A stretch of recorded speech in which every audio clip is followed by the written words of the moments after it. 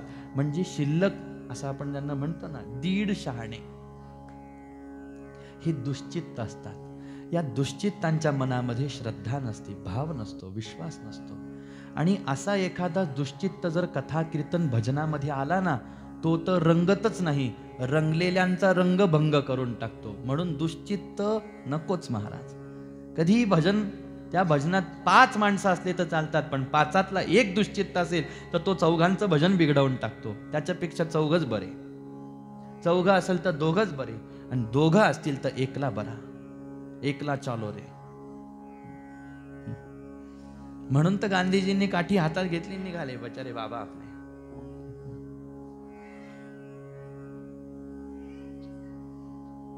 एकटं बरं आहे. मग दुश्चित्ताला आपल्या सोबत घ्यायचं. त्याला तर भजनाचा गोडवाच नाही, त्याला रंग कळत नाही, ढंग कळत नाही, त्याला भाव नाही, श्रद्धा नाही, विश्वास नाही, प्रेमाचा तर पत्ताच नाही महाराज. आणि जो भजन करतो भावाने, प्रेमाने, त्याचं भजन बिघडतं. पहा, एक काळजी फक्त साधू संघामध्ये घेतली पाहिजे, किंवा एक काळजी भजन करणाऱ्या भक्तांनी घेतली पाहिजे. मला दुश्चित्ताचा संग कधी घडू नये, आणि अशा दुश्चित्ताचा संग घडून आपलं भजन बिघडू नये. कारण या परमार्थ मार्गामध्ये ना, आपण घरात बसून हरिहरी करत असलो तरी चालतं, पण घरातले जरी दुश्चित्त असतील ना, तरी कधी कधी भजन बिघडतं. पण एक गोष्ट लक्षात घ्या, फक्त एकच चिंता करायची असते, माझं भजन बिघडू नये. आपलं भजन बिघडणे म्हणजे आपल्या परमार्थ मार्गातली सगळ्यात मोठी हानी असते, सगळ्यात मोठी हानी. आणि पहा, आपल्याकडून भजन व्हावं याच्यासाठी फक्त आपण प्रयत्न करत नसतो. प्रयत्न केलेले असतात संतांनी, प्रयत्न केलेले असतात साधूंनी, प्रयत्न केलेले असतात कथा कीर्तनांनी, प्रयत्न केलेले असतात देवतांनी, प्रकृतीनं, भगवंतांनी, सद्गुरूंनी. सकळ भूमंडळ आपल्याला जर का भक्तीमध्ये रंगवून टाकायला तत्पर आहे, पण आपण असे की आपण त्या भजनावर केंद्रित होत नाही. आपल्या भजनाचा भाव आपण शुद्ध ठेवण्याचा प्रयत्न करत नाहीत. म्हणून माणसांचे भजन बिघडले, भजनीच बिघडले. पुष्कळ भजन करणारे, रोज भजन, काही सोमवारी करतात, काही मंगळवारी, काही गुरुवारी, काही एकादशीला, काही द्वादशीला, काही दशमीला, काही पौर्णिमेला, पण भजन बिघडले. का? कारण दुश्चित्त अंतःकरणाने सगळं करणं चाललेलं आहे. काही काही भजनाच्या आवडीचे असे म्हणतात, महाराज रोज भजन होतं मंदिरात, दर एकादशीला भजन होतं, पण आम्ही त्या भजनात जात नाही. म्हटले का? मग ते परिस्थिती, आता जाऊ द्या, ते काही इथून बोलण्याजोगं नाही. आम्ही भजनात जात नाही, आम्ही मंदिरात जात नाही. म्हटले का? म्हटले तिथं असे 4 माणसं असे आहेत, 2 माणसं असे. झालं का नाही? भाविकाचं अंतःकरण दुखवलं ना. असे हिरण्यकश्यपू महाराज नाम रंगात आलं की मध्ये, आणि हिरण्यकश्यपू आला, पाठीवर थाप मारली. आता हा हिरण्यकश्यपूचा विषय वेगळा. देवाला ज्याच्याकडून पुण्यच करून घ्यायचं नाही ना, तो नामात भजनात आला तरी त्याच्या तोंडातून हरिहरी निघत नाही, तरी राम राम निघत नाही, तरी कृष्ण कृष्ण निघत नाही. बाकीचे येतात, नामात कथेत ओले चिंब होऊन भिजून घरी जातात. हा कोरडा येतो, कोरडा बसतो, कोरडाच्या कोरडा जातो. आणि असलं नसलेलं महाराज कथेत येऊन नामात कथेत न रंगणे म्हणजे अजून दुरीत पातक करून घेणे आणि घरी जाणे. आणि नामात रंगणे, कथेत रंगून जाणे. 2 तास कथा करा, 3 तास कथा करा, 4 तास कथा करा, पण कथेतला 4 तास बसलो तरी असं वाटलं नाही पाहिजे मी 3 तास बसलो, 4 तास बसलो. असं वाटलं पाहिजे आज किती रंग आला कथेमध्ये, किती आनंद आला, की असं वाटत होतं चरित्र चालू राहावी, असं वाटत होतं भजन चालू राहावं. नाही कथा नाही चालली दीर्घकाळ, नामसंकीर्तन चालू राहावं, असं ज्याला होतं. आणि या अवस्थेत जो घरी जातो ना, तो असले नसलेली दुरीत त्यागून घरी जातो महाराज. तो येताना जरी रिकामा आला तरी हृदयात देव घेऊन जातो. गोपाल कृष्ण भगवान की जय. पण एखादा मुळातच, मग देवही म्हणतात मला याच्या तोंडून नाम गायन करून घ्यायचंच नाही, हा हिरण्यकश्यपू आहे. आणि मग नाम निघालं नाही. हिरण्यकश्यपूच्या लक्षात आलं, बऱ्या बोलाने प्रल्हाद माझ्या वैर्याचं नाम गायन करणं सोडणार नाही. आणि मग ठार मारण्याचे प्रयत्न सुरू झाले. आसुरी शक्तीनं साधकांवर, भक्तांवरती किती अत्याचार करावेत याचं हिरण्यकश्यप उदाहरण आहे. उंच कड्यावरून कडेलोट केला गेला, भगवंतानी सांभाळ केला. पिसाळलेल्या हत्तीच्या पायदळी तुडवून मारण्याचा प्रयत्न केला, भगवंतानी सांभाळ केला. उकळत्या तेलाच्या कढईमध्ये टाकून मारण्याचा प्रयत्न केला, भगवंतानी सांभाळ केला. एक शेवटचा प्रयत्न करून पहावा म्हणून लाकडं रचली, लाकडावर होलिकेला बसवलं, जिला अग्नी जाळू शकत नाही. आणि त्या होलिकेच्या मांडीवर प्रल्हादाला दिलं आणि लाकडाला आग लावून दिली हिरण्यकश्यपूने. आणि जिवंत जाळून टाकू आता याला, बस एक शेवटचा पर्याय. नारायण नाम सोडत नाही, जिवंत जाळून टाकू म्हणून अग्नीमध्ये जाळून मारण्याचा प्रयत्न केला. पण अग्नी जिला जाळू शकत नाही ती होलिका जळून राख झाली. प्रल्हादजी महाराजांचा केस सुद्धा जळाला नाही. आणि आता मात्र हिरण्यकश्यपू विचारायला लागला, प्रल्हादा कोण तुझं रक्षण करतय मला सांग.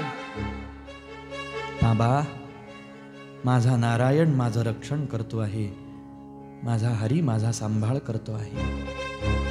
नारायण तुझा सांभाळ करतोय, मग जर तुझा नारायण तुझा सांभाळ करतो आहे तर कुठं आहे तुझा नारायण मला सांग. बाबा कुठं नाही माझा नारायण, सगळीकडे माझा नारायण आहे.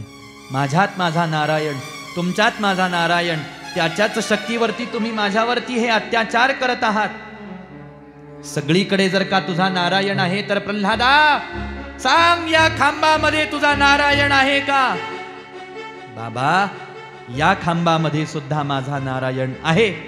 ऐकल्याबरोबर व्यायाम शाळेमध्ये आला, गदा उचलली, खांबासमोर येऊन पोहोचला.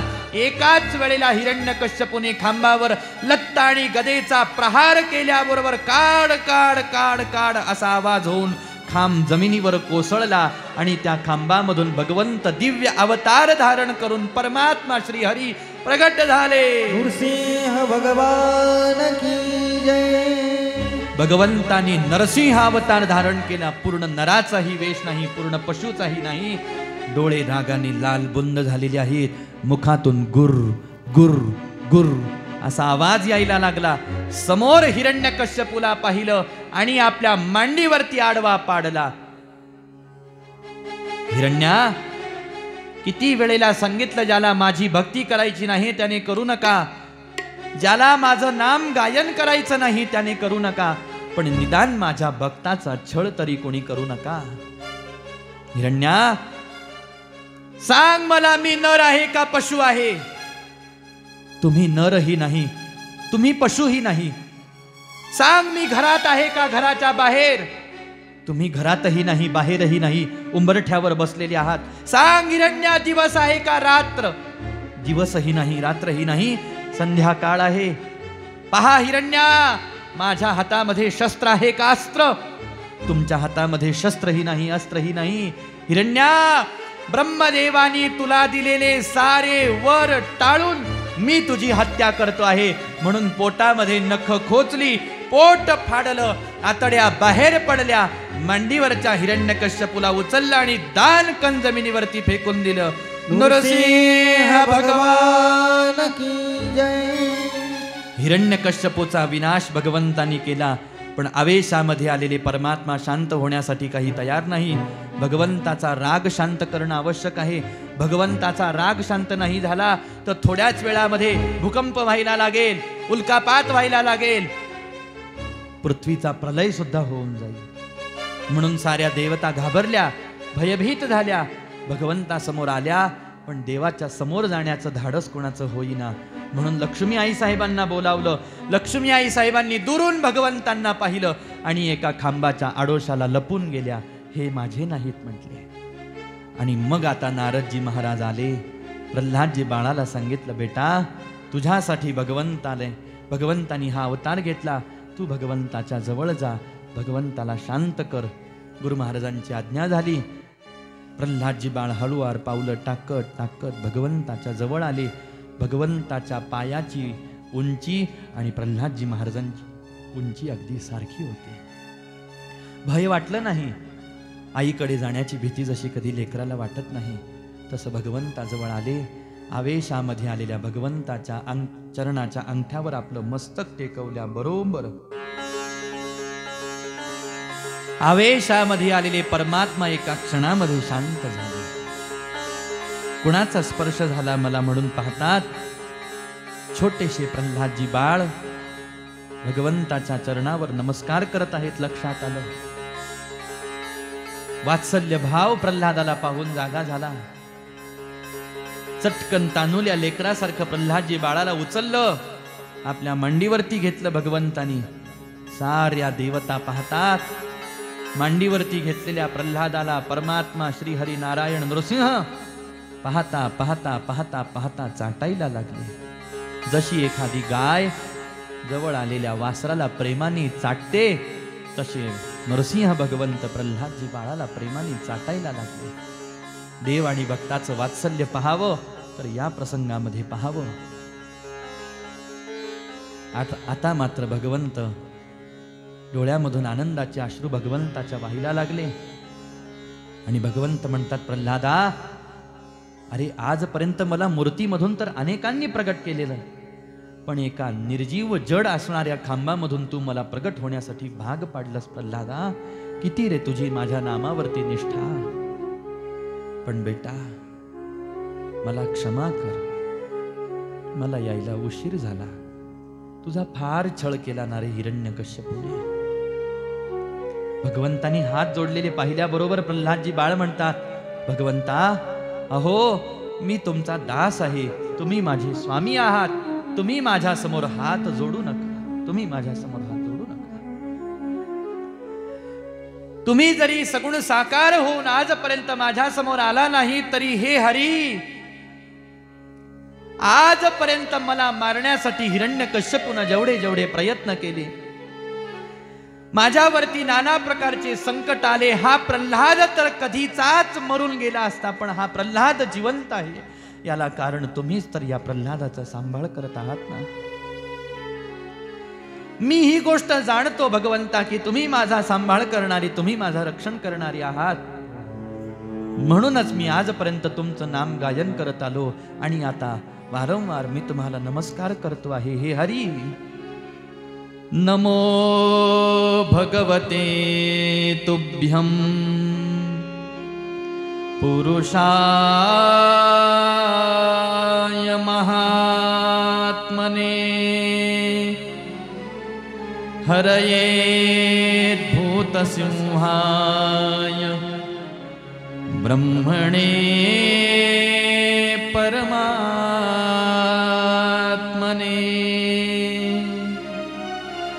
या प्रसंगामध्ये प्रल्हादजी महाराजांच्या मुखातून अलौकिक स्तुती वचन बाहेर पडायला लागले. भगवंतांनी श्रवण केले.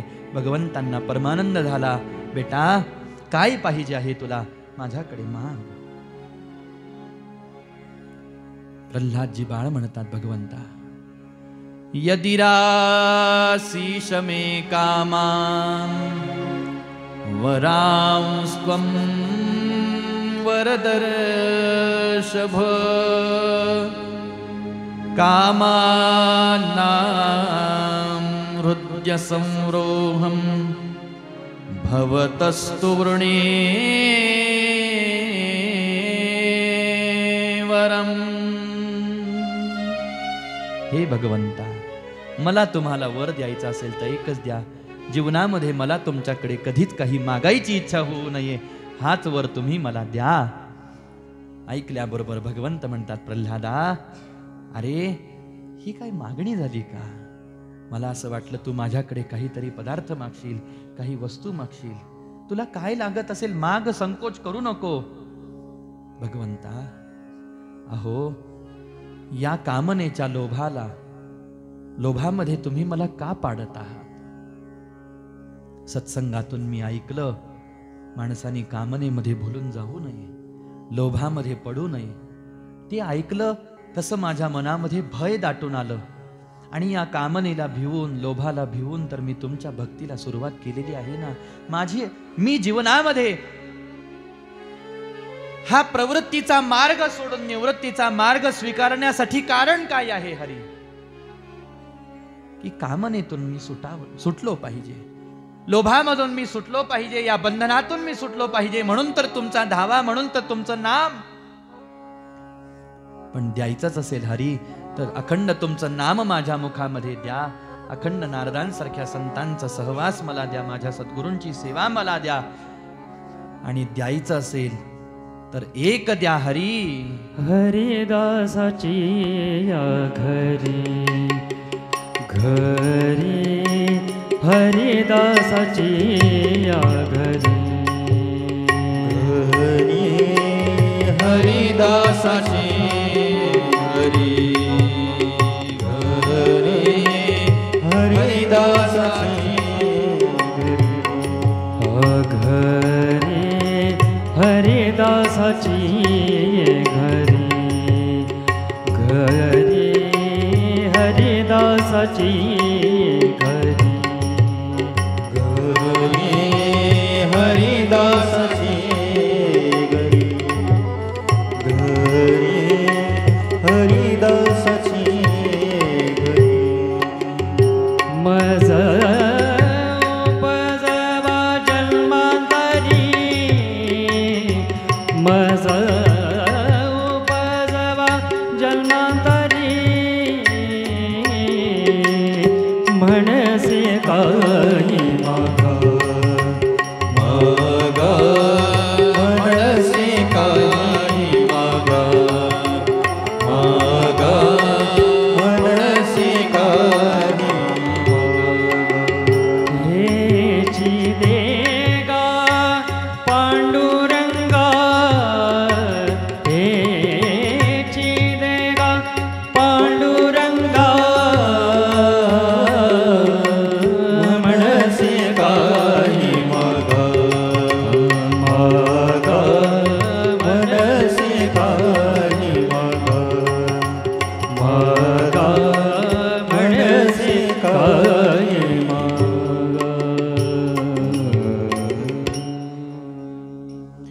भगवंत प्रल्हादजी महाराजांवरती संतुष्ट झाले, राज्यकारभार करण्याची प्रेरणा केली आणि भगवंत अंतर्धान झाले. प्रारब्ध योगानुसार देह पडत नाही तोपर्यंत प्रल्हादजी महाराजांनी राज्यकारभार केला. देह पडला, वैकुंठामधून विमान दाखल झालं. विमानामध्ये विराजमान होत असताना काळ खाली वाकला. काळाच्या मस्तकावर पाय देऊन प्रल्हादजी बाळ विमानामध्ये बसले. विमान वैकुंठाला निघून गेलं. उद्धार झाला प्रल्हादजी महाराजांचा, उद्धार झाला कयादू मातेचा, उद्धार झाला हिरण्यकश्यपूचा सुद्धा. नवे नवे एक भगवत भक्त कुळामध्ये जन्माला आला तर साऱ्या कुळाचा उद्धार भगवंत करतात, अशी भगवंताच्या भक्तीची ख्याती आहे.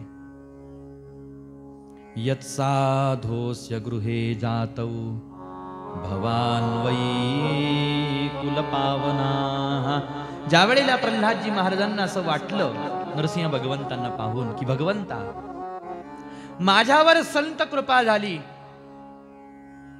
म्हणून मी भक्ती केली, पण माझ्या वडिलांवरती संत कृपा झाली नाही म्हणून माझे वडील तुमचा जीवनभर तिरस्कार करत राहिले.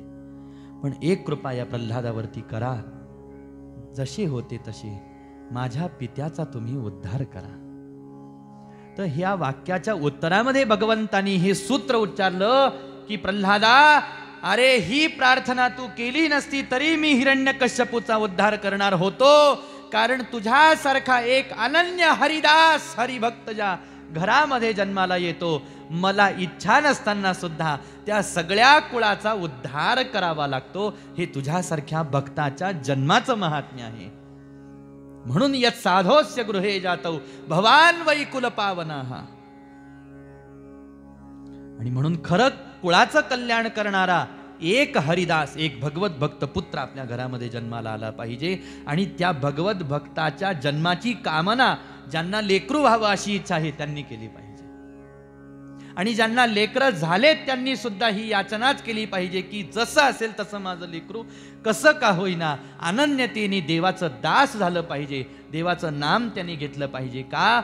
कारण हेच पुढं चालून आमचा साऱ्यांचा उद्धार करणार आहे. असा भाव उद्धार झाला. म्हणून धन्य महाराज जन्मले संसारी, जे ध्याती अंतरी नारायणा. नारायण गाय नारायण ध्याय, धन्य त्याची माय प्रसवली. प्रसवली तया कुळाचा उद्धार, तो तरी निर्धार नामा म्हणे. कुलम पवित्रम जननी कृतार्था, वसुंधरा पुण्यवती च तेन. अपार संवित सुखसागरेस्मिन् लीनं परम ब्रह्मणि अस्य चेतः. एक भगवत भक्त जन्माला आला तर काय काय पवित्र होतं. एक कुलम पवित्रम, जननी कृतार्था म्हणजे त्याला जन्म देणारी आई धन्य आहे. तिला अनेक वेळेला वंदन आहे बरं का, नमस्कार आहे त्या आईला. वसुंधरा पुण्यवती च तेन म्हणजे पृथ्वी पुण्य होते. अपार संवित सुखसागरेस्मिन् लीनं परम ब्रह्मणि अस्य चेतः. चला भरपूर कथाभाग अजून बाकी आहे. आणि असा नृसिंह अवतार भगवंतानी घेतला. प्रत्येक भक्तासाठी भगवंतानी असे अवतार घेतले. आता समास व्यास योगतः या न्यायाला धरून पुढचा कथाभाग आपण ऐकू.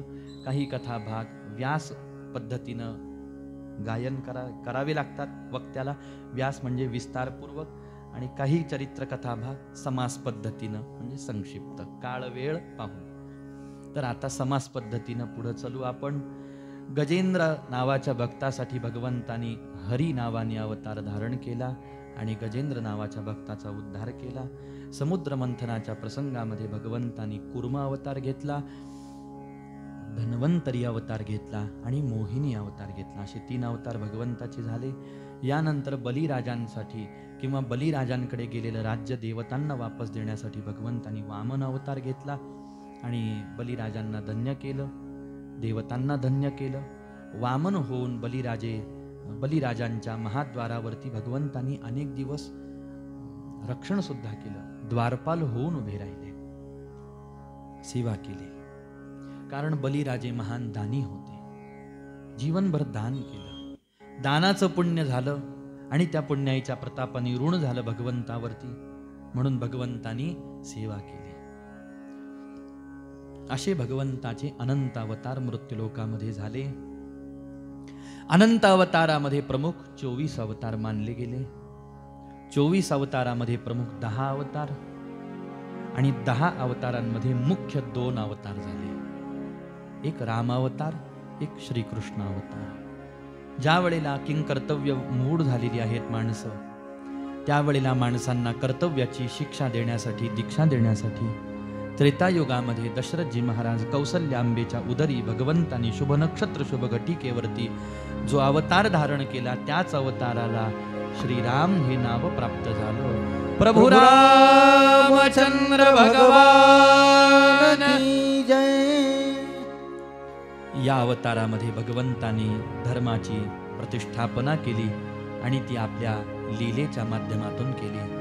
अगाध आणि दिव्य अशा प्रकारचं भगवंताचं हे रामचरित्र आहे.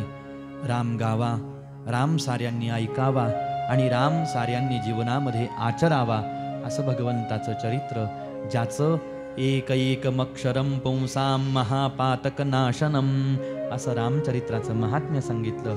आणि शुकदेवजी महाराज प्रभू रामचंद्रांच्या संबंधामध्ये आपल्या वाणीला प्रवाहित करतात. त्यावेळेला गोड वर्णन करताना म्हणतात की यस्यामलं नृपसदस्यु यशोधुनापि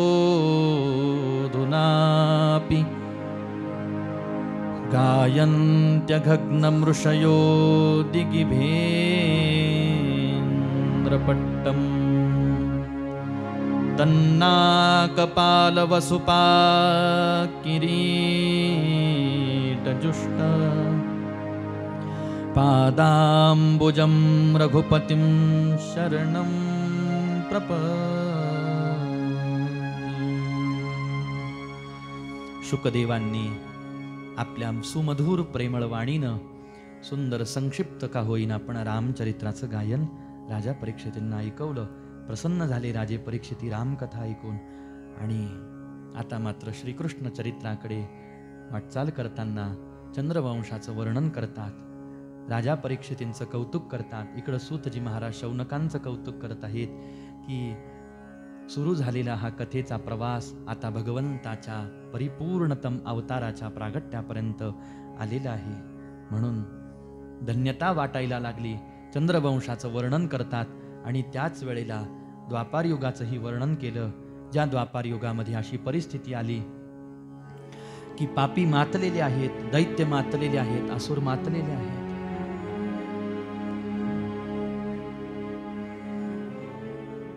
कथा कीर्तन बंद पाडायला लागली. यज्ञ यागादी कर्म बंद करून टाकायला लागली. गायींची हत्या व्हायला लागली. साधूंचा अनन्वित छळ व्हायला लागला. आणि या पाप्यांचा पृथ्वीला भार असहन झाला. त्यावेळेला पृथ्वी मातेनं गायीच्या वत्साचं म्हणजे वासराचं रूप घेतलं आणि पृथ्वी माता जी आहे ब्रह्मलोकात गेली आणि रडत रडत आपलं दुःख ब्रह्मदेवांना सांगताना म्हणायला लागली, ब्रह्मदेवा, पापी जे भक्त दैत्य ते मातले, पापी जे भक्त दैत्य ते मातले, पापी जे भक्त दैत्य ते मातले, पापी जे भक्त दैत्य ते मातले, धरणीस झाले ओझे त्यांचे, धरणीस झाले ओझे त्यांचे, दिधलास त्रास ऋषी मुनी सर्वा, दिधलास त्रास ऋषी मुनी सर्वा, दिधलास त्रास ऋषी मुनी सर्वा, न पूजिती देवा कोणी एक, न पूजिती देवा कोणी एक, दिधलास त्रास ऋषी मुनी सर्वा, दिधलास त्रास ऋषी मुनी सर्वा, दिधलास त्रास ऋषी मुनी सर्वा. आपलं दुःख रडत रडत ब्रह्मदेवांना सांगितलं. ब्रह्मदेव इंद्रादिक देवतांनी मिळून भगवंताचं पुरुष सूक्त गाऊन भगवंतांची स्तुती केली आणि आकाशवाणीच्या माध्यमातून भगवंतांनी सूचना दिलेली आहे की ब्रह्मदेवा, लवकरच मी मृत्यूलोकामध्ये अवतार घेऊन असुरांचा विनाश करणार आहे. तुम्ही सारे निश्चिंत रहा. साऱ्या देवता आपापल्या जागी जाऊन निश्चिंत.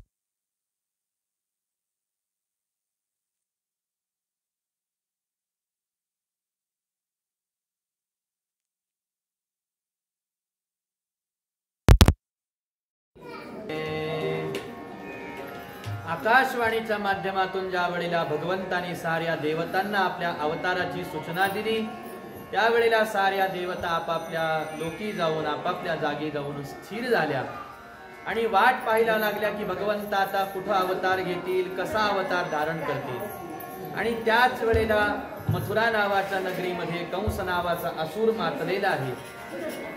या कंसाला एक देवकी नावाची बहीण आहे, जिचा विवाह आपला मित्र वसुदेवजी महाराजांसोबत कंसाने लावून दिलेला आहे. आणि दोघांच्याही लग्नाची वरात आनंदाने कंस घेऊन निघालेला असताना कंसाच्याही कानावरती आकाशवाणीचा आवाज आला, कंसा, ज्या वसुदेव देवकीच्या लग्नाची वरात आनंदाने घेऊन निघालेला आहेस, याच वसुदेव देवकीचा 8वा पुत्र तुझा काळ म्हणून जन्म घेणार आहे. आणि हे ज्या वेळेला कंसाने ऐकलं, राग आला. देवकीला बाळ होण्याची वाट मी कशाला पाहू, मी देवकीची हत्या करून टाकेल. म्हणून न्यालामधून तलवार बाहेर काढलेली आहे. देवकी आई साहेबांचे केस पकडले आणि मानेवरती तलवार चालवणार एवढ्या वेळामध्ये वसुदेवजी महाराजांनी मध्यस्थी केली आणि हात जोडून प्रार्थना केली, कंसा, अरे या जगामध्ये स्त्री हत्या करणं हे महापाप आहे आणि त्यातल्या त्यात ही सामान्य स्त्री नाही, देवकी ही तुझी बहीण आहे. आता नुसती तुझी बहीण नाही तर ही माझी धर्मपत्नी आहे. मी तुला वचन देतो, आम्हाला जेवढी लेकरं होतील तेवढी सारी लेकरं मी तुला दान करून टाकेल. वसुदेवजी महाराजांच्या शब्दावरती विश्वास बसला आणि देवकी आई साहेबांचा वध किंवा हत्या कंसानं केली नाही. पण कंसाला भय होतं म्हणून वसुदेवजी महाराज देवकी आई साहेबांना बंदी शाळेमध्ये डांबून ठेवलं गेलं. पहिलं बाळ जन्माला आलं. वसुदेवजी महाराजांनी आपल्या हातात घेऊन कंसाच्या दरबारामध्ये उपस्थित झाले. कंसाच्या हातावर ते बाळ दिलं. महाराज, तुम्हाला दिलेल्या वचनाप्रमाणे हे माझं पहिलं बाळ तुम्हाला घ्या. कंसाने बाळ पाहिलं आणि बाळाला पाहून कंसाच्याही मनामध्ये वात्सल्य जागं झालं. कंसाने सांगितलं, म्हटले वसुदेवा, अहो तुमचं 8वं बाळ माझा काळ म्हणून जन्म घेणार आहे, मग मी पहिल्या बाळाची हत्या का करू? हे बाळ तुमचं तुम्ही घ्या, जा म्हटले वापस. आनंद झाला कंसाला. इकडं वसुदेवजी महाराजांना आनंद झाला. देवकी आई साहेबांच्या मांडीवर बाळाला देऊन टाकलं. देवकी आई साहेबांना वाटलं, माझ्या भावाच्या बुद्धीमध्ये कस काय एवढं परिवर्तन आलं. तेवढ्या वेळात नारदजी महाराज उपस्थित झाले. नारदजी महाराजांनी 8 खडे कंसासमोर मांडले आणि कंसाला प्रश्न विचारला, कंसा सांग, याच्यातला पहिला खडा कोणता आहे आणि 8वा कोणता आहे? म्हटले, ते तर इकडून मोजायला गेलं तर हा पहिला येईल, तो 8वा, तिकडून पाहिला गेलं तर तो पहिला आणि हा 8वा येईल. म्हटले, मग तसंच आहे, तुझ्या हातात बाळ आलं होतं तर का मारलं नाही त्याला? हा 8वाच पहिला होऊन आला असेल तर. आणि ही प्रेरणा नारदांनी दिल्याबरोबर कंसाच्याही लक्षात आलं. धावत पळत बंदी शाळेमध्ये आला. देवकी आई साहेबांच्या मांडीवरच्या बाळाला ओढून घेतलं. आकाशामध्ये गर फिरवून दगडावर आपटलं आणि अशा एकूण 6 बाळांची हत्या कंसानं केली. 7व्यांना गर्भधारणा झाली. भगवंतानी मायेला आदेश केला की हा गर्भ वसुदेवांची दुसरी धर्मपत्नी रोहिणी जी गोकुळामध्ये राहते आहे तिच्या उदरामध्ये संकर्षित कर. मायेनं आपलं कार्य पूर्ण केलं. आणि आता मात्र 8व्यांना गर्भधारणा ज्या वेळेला झाली, जागता पहारा द्यायला सुरुवात झाली. कडेकोट बंदोबस्त बंदी शाळेमध्ये ठेवला गेला आणि 8व्या बाळाच्या जन्माची वार्ता सगळ्यात पहिले माझ्या कानावर आली पाहिजे असं कंसाने आदेश दिला. आणि इकडे देवता वाट पाहायला लागल्या. कधी एकदा 9 महिने पूर्ण होतील, कधी एकदा परमात्मा अवतार घेतील.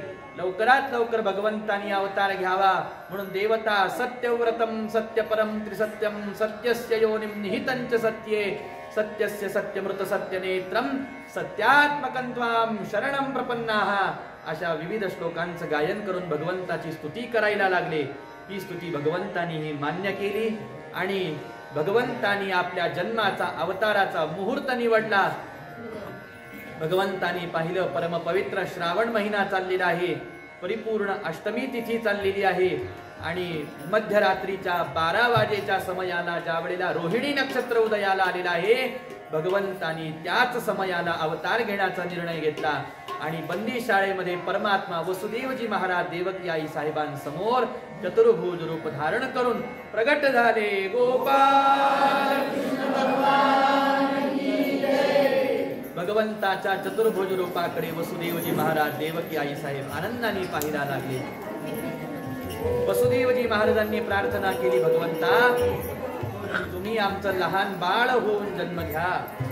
भगवंतानी सांगितलं, मी लहानच होणार आहे, पण मी लहान झाल्यानंतर तुम्ही काय करावं हे सांगण्यासाठी मी मोठा होऊन आलेलो आहे.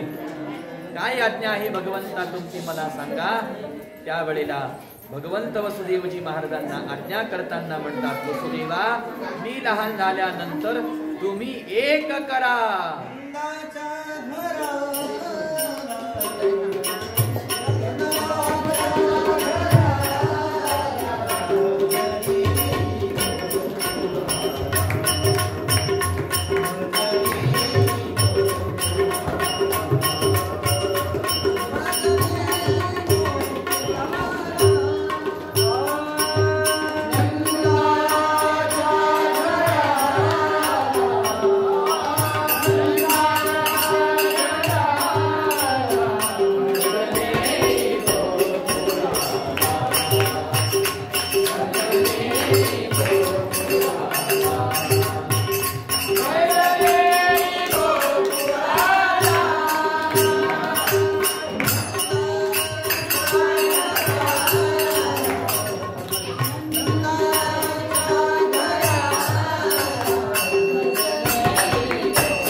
बालरूप धारण केलं.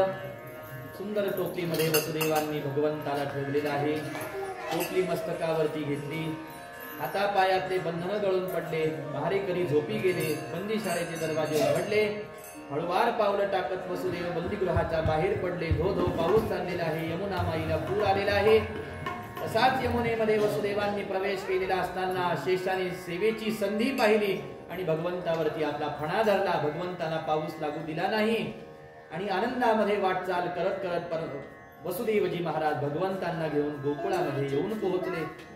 गोकुळामध्ये भगवंताचं यशोदाई साहेबांच्या महालामध्ये आगमन झालं. यशोदाई साहेबांच्या स्वाधीन करून वसुदेव वापस मथुरेमध्ये आलेले आहेत आणि इकडं गोकुळामध्ये भगवंताच्या येण्याचा आनंद गोकुळवासियांनाही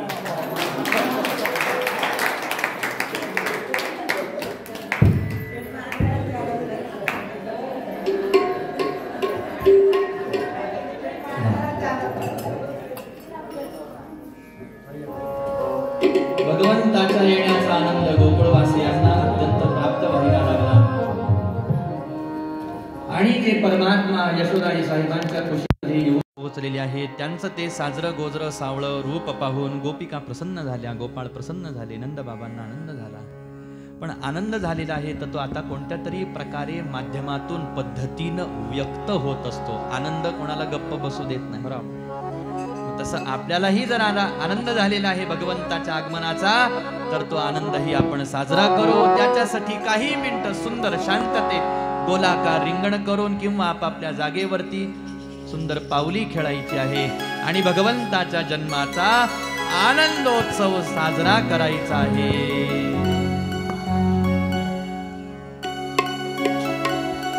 गोकुल में कान्हा ने जन्म लियो रे, गोकुल में कान्हा ने जन्म लियो रे, आनंद भयो रे, आनंद भयो रे, आनंद भयो रे, आनंद भयो रे, आनंद भयो रे, आनंद भयो रे.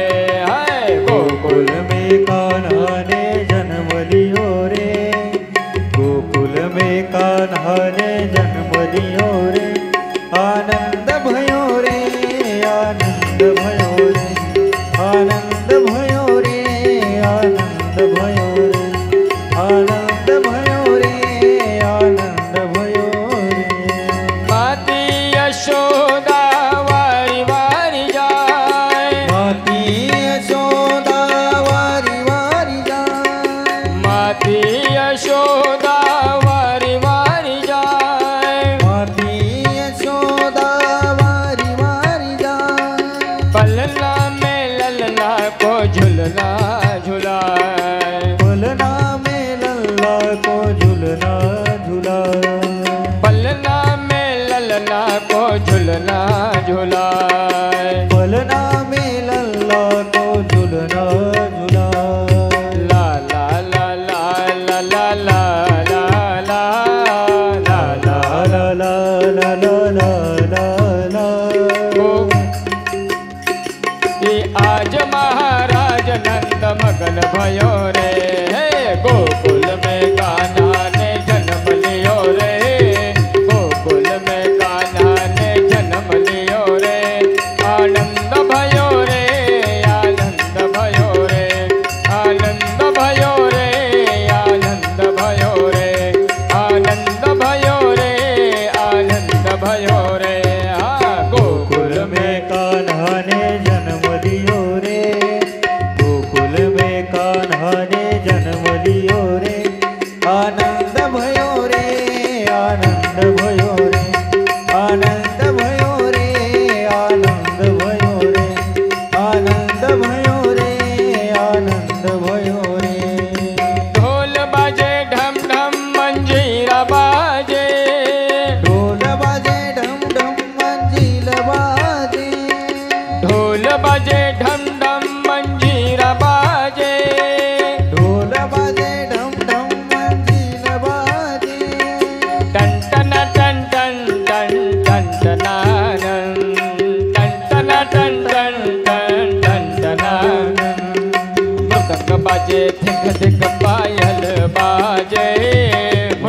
बाजे दिन दिग पायल बाजे गोकुल का हरवासी मगन भयो रे गोकुल में कान्हा ने जन्म लियो रे गोकुल में कान्हा ने जन्म लियो रे आनंद भयो रे आनंद भयो रे आनंद भयो रे आनंद भयो रे आनंद भयो रे आनंद भयो रे गोकुल में कान्हा ने जन्म लियो रे गोकुल में कान्हा ने जन्म लियो रे आनंद भयो रे आनंद भयो रे आनंद भयो रे आनंद भयो रे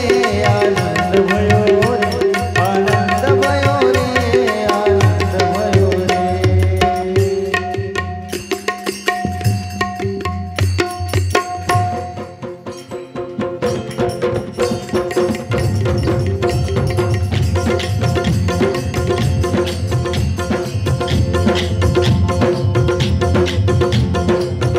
हे आनंद उमंग भयो जय हो नंदलाल की हे आनंद उमंग भयो जय हो नंदलाल की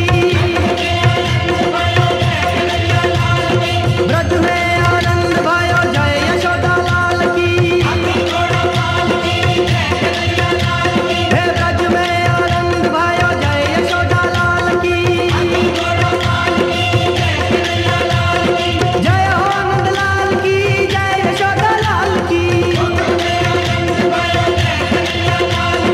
जय हो नंदलाल की जय यशोदा लाल की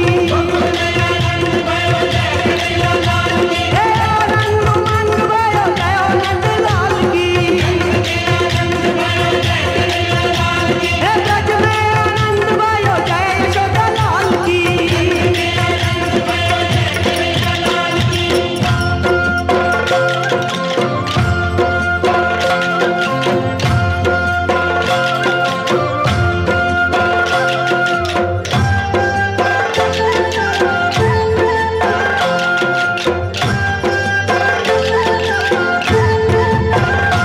हे आनंद उमंग भयो जय हो नंद लाल की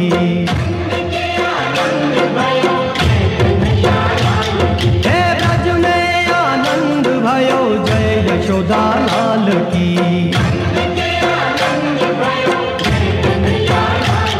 हे आनंद उमंग भयो जय हो नंद लाल की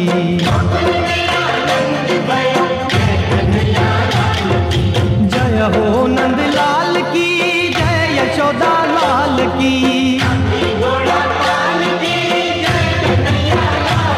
हो जय हो नंद लाल की जय यशोदा लाल की हे आनंद उमंग भयो जय हो नंद लाल की हे ब्रज में आनंद भयो जय यशोदा लाल की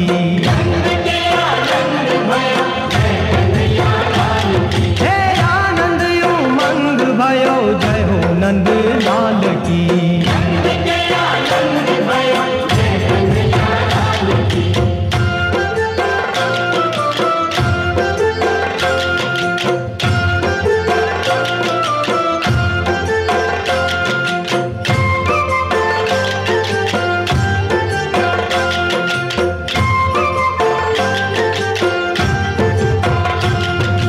कोटि ब्रह्मांड के अधिपति लाल की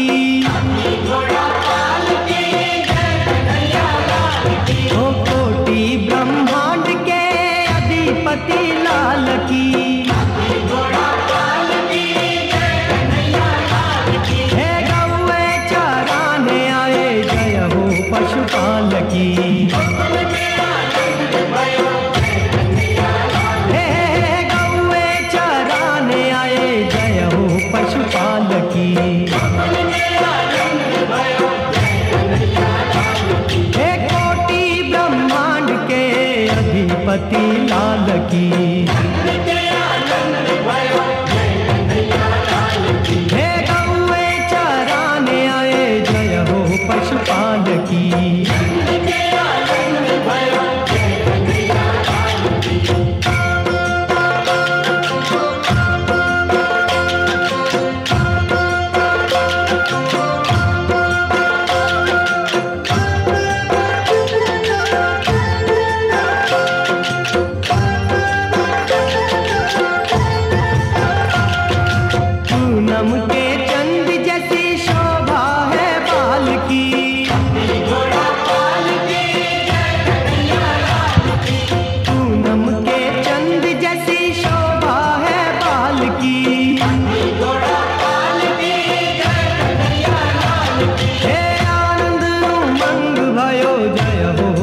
लाल की। हे आनंद उमंग भयो जय हो नंद लाल की।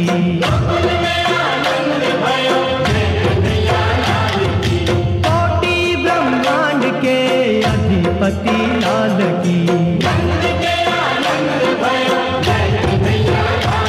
हे गौए चराने आए जय हो पशुपाल की।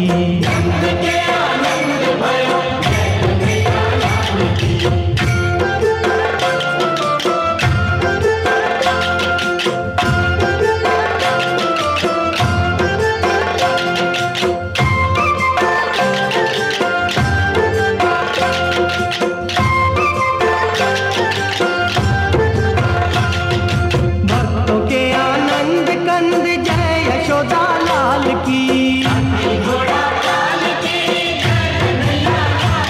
हे भक्तों के आनंद कंद जय यशोदा लाल की।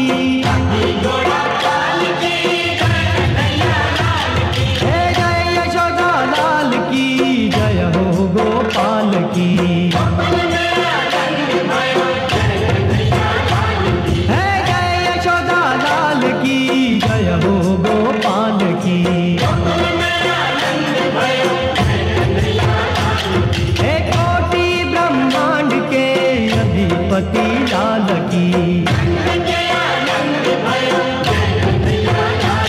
हे गौए चराने आए जय हो पशुपाल की।